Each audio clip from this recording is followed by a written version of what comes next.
Shalom, selamat pagi bagi kita semuanya, Bapak Ibu, saudara-saudaraku yang terkasih di dalam Tuhan kita Yesus Kristus. Semangat, sukacita bagi kita semuanya. Sebelum kita beraktivitas, saya mau mengundang Bapak Ibu, saudara-saudara yang terkasih untuk bersyukur mendengarkan firman Tuhan. Namun sebelum kita mendengarkan firman Tuhan, marilah kita berdoa. Segala puji dan sembah kami panjatkan kehadirat-Mu Tuhan, atas kebaikan-Mu di dalam penyertaan kehidupan kami pribadi lepas pribadi. Kau izinkan kami Tuhan bangkit dari setiap tidur kami, dan Kau izinkan kami Tuhan dengan hari ini untuk memulai aktivitas kami. Namun sebelum memulai, biarlah firman-Mu yang menyapa kami dalam Kristus Yesus. Amin.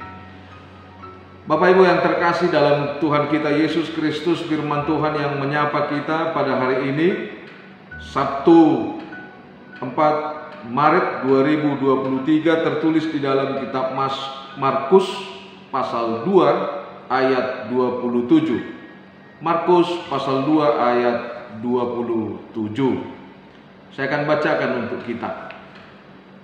Lalu kata Yesus kepada mereka, hari Sabat diadakan untuk manusia dan bukan manusia untuk hari Sabat. Demikian firman Tuhan. Bapak Ibu yang terkasih dalam Kristus Yesus, kita masih ingat dengan kata ini. Dikasih hati, ingin jantung. Terkadang kita melupakannya. Namun kalau kita jujur, satu hal yang sangat berharga kita abaikan dalam kehidupan kita. Apa itu? Yaitu benar-benar kita lupa atau tidak mau untuk berterima kasih. Apakah hal ini sering kita lakukan? Ketika kita mau meminta, ketika kita mau menerima, tetapi di balik semua apa yang kita minta dan apa yang kita terima itu, kita lupa bahwa di balik itu ada kata yang membuat kita penuh dengan sukacita, yaitu bersyukur.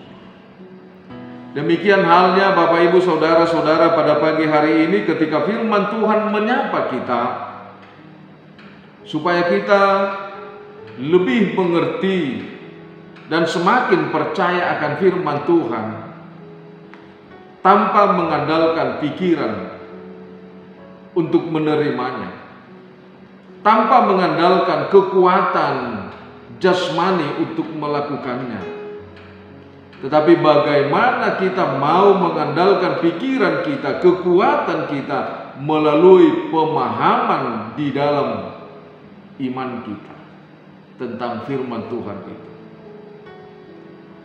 Demikianlah terkadang setiap hari bahwa firman Tuhan itu kita mau mendengarkan, kita mau melakukan, ketika itu kita pahami sesuai dengan keinginan kita. Ketika itu kita pahami sesuai dengan selera kita. Namun pada pagi hari ini firman Tuhan benar-benar mengajak kita, benar-benar mengingatkan kita bahwa tidak ada satupun di dalam firman Tuhan tidak baik dalam kehidupan kita. Oleh karena itu kita harus mengubah sifat, sikap atau mindset kehidupan kita. Marilah kita budayakan membaca firman Tuhan sesuai dengan iman kita, bahwa firman Tuhan itu bukan kita dengar, bukan kita pahami, oleh karena bagaimana kita menghubungkannya dengan selera kita. Demikianlah hal yang terjadi dalam kehidupan orang-orang Farisi ketika mereka berhadapan dengan Tuhan, ketika mereka berhadapan dengan firman Tuhan, ketika mereka mendengar firman Tuhan, seakan-akan bahwa apa yang dilakukan oleh Yesus tidak bermanfaat di tengah-tengah dunia ini, tidak ada gunanya di tengah-tengah dunia. Justru apa yang telah mereka lakukan itulah yang harus dilakukan oleh Yesus itu sendiri. Dan itulah yang mau mereka inginkan dilakukan oleh setiap orang yang ada di sekitar mereka. Karena itu Bapak, Ibu, Saudara-saudara yang terkasih, pemahaman seperti itulah yang membuat kita terbatas dalam segala hal. Terbatas dalam memahami kebaikan dan kebenaran, terbatas di dalam melakukan kebenaran, terbatas di dalam komunikasi dengan Tuhan, terbatas di dalam kesetiaan kita kepada Tuhan.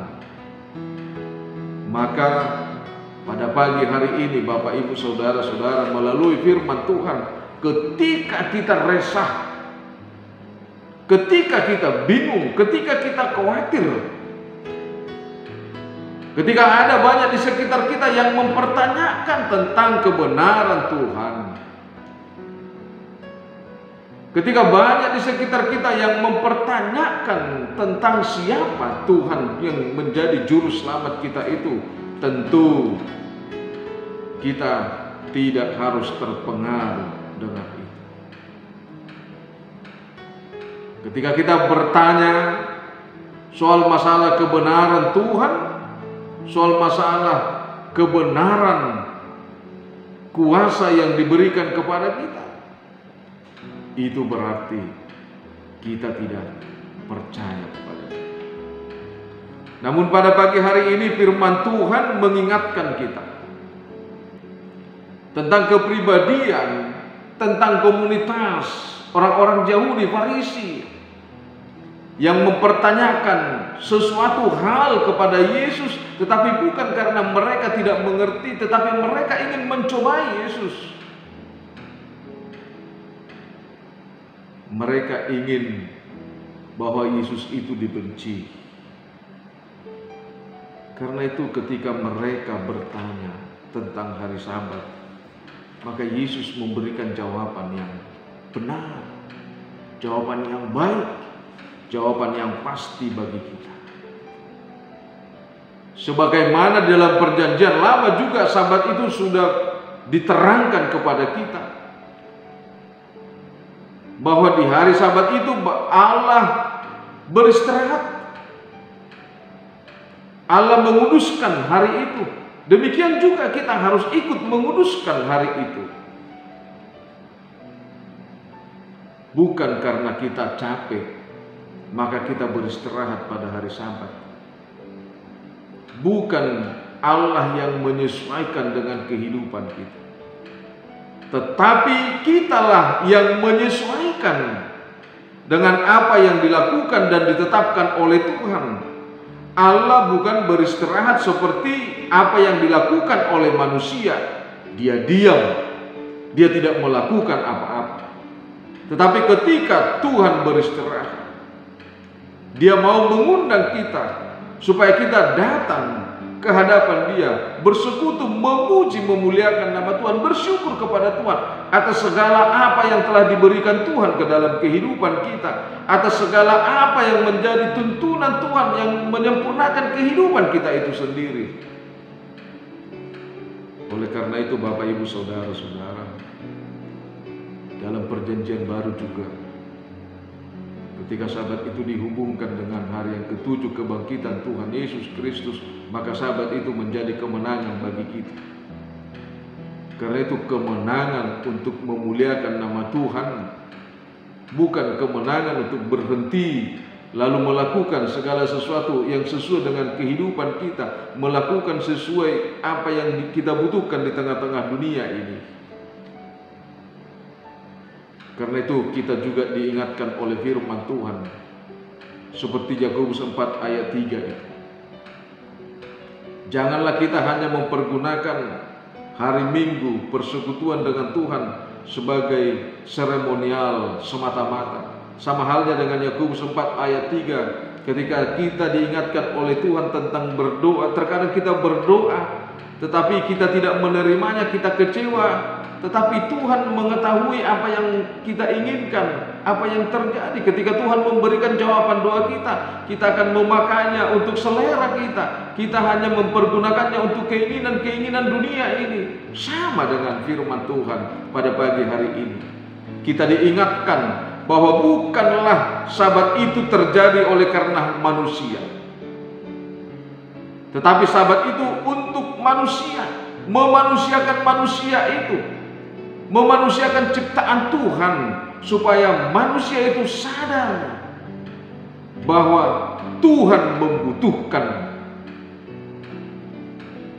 dari manusia itu waktu, hari, segala sesuatu.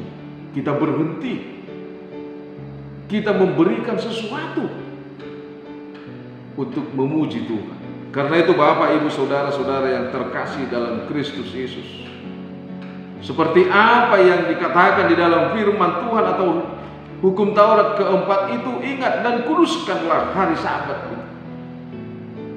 Sabat bukan hal yang baru bagi kita, tetapi terkadang itu menjadi baru bagi kita karena kita tidak pernah sadar untuk menguduskan dan memuliakan Tuhan. Karena itu setiap saat kita diajak untuk memuliakan Tuhan. Karena di tengah-tengah kemuliaan Tuhan itu, karena di tengah-tengah Sabat yang ditekankan kepada kita bukanlah hanya istirahatnya, tetapi yang ditekankan kepada kita adalah bagaimana konsep kita tidak bisa lepas dari memuliakan Tuhan, dari memuji Tuhan, dari mempersembahkan sesuatu dari hidup kita kepada Tuhan. Karena Tuhan telah menyempurnakan kehidupan kita, karena Tuhan telah menuntun kehidupan kita, karena Tuhan telah menyertai kita, karena Tuhan telah memberikan kekuatan kepada kita. Karena itu Bapak, Ibu, Saudara-saudara, Sabat bertujuan untuk menyadarkan kita untuk memuji dan memuliakan Tuhan. Sabat menyadarkan kita supaya kita memberikan waktu yang kudus bagi Tuhan, supaya kita memberikan waktu yang tidak terpengaruh, yang tidak tergesa-gesa, supaya kita memberikan waktu yang tidak tersisa kepada Tuhan, tetapi kita benar-benar memberikan waktu yang kudus kepada Tuhan. Karena itu Bapak, Ibu, Saudara-saudara, ingat, sekalipun kita bekerja, kita bukan berarti lupa memuliakan Tuhan. Sekalipun kita ada di mana-mana, bukan berarti Tuhan tidak ada di mana-mana. Oleh karena itu pada saat bagaimanapun kita, dimanapun kita, bahwa apa yang terjadi di dalam konsep firman Tuhan pada pagi hari ini, ketika dikatakan bahwa hari Sabat diadakan untuk manusia, bukan manusia untuk hari Sabat, bukan kita yang menentukan Sabat itu, bukan kita yang mengatur Sabat itu, tetapi Tuhan yang melakukan itu untuk menunjukkan bagaimana kesempurnaan karyanya dalam kehidupannya, dan dia mau melakukan dan dia memberikan segala apa yang karyanya itu kepada manusia, sehingga manusia itu sadar untuk memuliakan dia, sehingga manusia itu sadar bahwa tanpa kasih karunia Tuhan, tanpa kuasa Tuhan, kita tidak akan bisa menikmati apapun dalam kehidupan kita. Karena itu Bapak, Ibu, Saudara-saudara, kalau pada kehidupan kita saat ini Sabat itu kita lakukan pada hari Minggu disesuaikan dengan kebangkitan Kristus, mari jangan sia-siakan hidupmu tanpa memuliakan Tuhan. Jangan sia-siakan hidupmu tanpa membangun persekutuan dengan Tuhan. Amin. Kita berdoa. Sungguh Engkau maha baik Tuhan, kasih setiamu tak terhingga dalam kehidupan kami, selalu baru penyertaan-Mu setiap saat dalam kehidupan kami. Sebagaimana firman Tuhan yang menyapa kami pada pagi hari ini Tuhan, terkadang kami mau membaca firman Tuhan, Kami mau mendengar firman Tuhan. Kami mau percaya karena sesuai dengan kebutuhan dan selera kami, sesuai dengan keinginan kami. Tetapi pada pagi hari ini Tuhan, Engkau menyapa kami bahwa tiada batas yang Tuhan berikan kepada kami untuk memuliakan Tuhan. Sekalipun Tuhan mengingatkan kami dengan hari Sabat, tetapi kami bukan hanya melakukan segala pujian sembah syukur kepada Tuhan hanya dalam satu hari saja, tetapi Tuhan menyadarkan kami bahwa setiap saat melalui karya Tuhan kami akan bersekutu, kami akan memuji Tuhan, kami akan memuliakan Tuhan. Terima kasih Bapa di surga atas karya keselamatan-Mu melalui anak-Mu Tuhan Yesus Kristus yang telah menebus kami dan memberikan kehidupan yang baru bagi kami. Biarlah itu Tuhan yang menyadarkan kami bahwa Tuhan sungguh maha baik, kekal selama-lamanya. Terima kasih Tuhan, kalau pada pagi hari ini kami berdoa buat seluruh aktivitas jemaat-Mu. Biarlah Tuhan yang selalu mendahului setiap langkah kami, memberkati hati dan pikiran kami, tenaga kami, dan memberkati setiap apa yang kami lakukan. Kami percaya kalau pada pagi hari ini Tuhan, Kau memberkati setiap obat yang dimakan saudara-saudara kami, jemaat-Mu yang sedang sakit. Terkhusus Tuhan, kami berdoa buat bangsa dan negara kami ini. Kami yakin dan percaya bahwa Tuhan akan selalu memberikan pemimpin yang baik, yang benar, yang berpihak kepada anak-anak-Mu yang percaya kepada Tuhan. Terima kasih Tuhan, kami juga berdoa buat pelayanan gereja-Mu, terkhusus HKBP yang telah Tuhan utus di tengah-tengah dunia ini. Begitu juga dengan jemaat-Mu yang ada di HKBP Resort Surabaya ini. Kami yakin dan percaya Tuhan, Engkau memberkati setiap para hamba-Mu, memberkati setiap pelayanan-pelayanan, memberkati setiap program yang kami rencanakan untuk membangun persekutuan yang baik, untuk membangun kualitas keimanan kami, supaya kami lebih setia dan percaya kepada Tuhan. Terima kasih Tuhan, dengarlah doa kami yang kami panjatkan hanya dalam nama-Nama Tuhan Yesus Kristus Juru Selamat kami. Anugerah Tuhan kita, kasih setialah Bapa, persekutuan Roh Kudus memberkati kita. Amin. Bapak Ibu saudara-saudara yang terkasih, kami atas nama seluruh pelayan mengucapkan selamat beraktivitas. Jangan lupa muliakan Tuhan, maka hidupmu akan bahagia.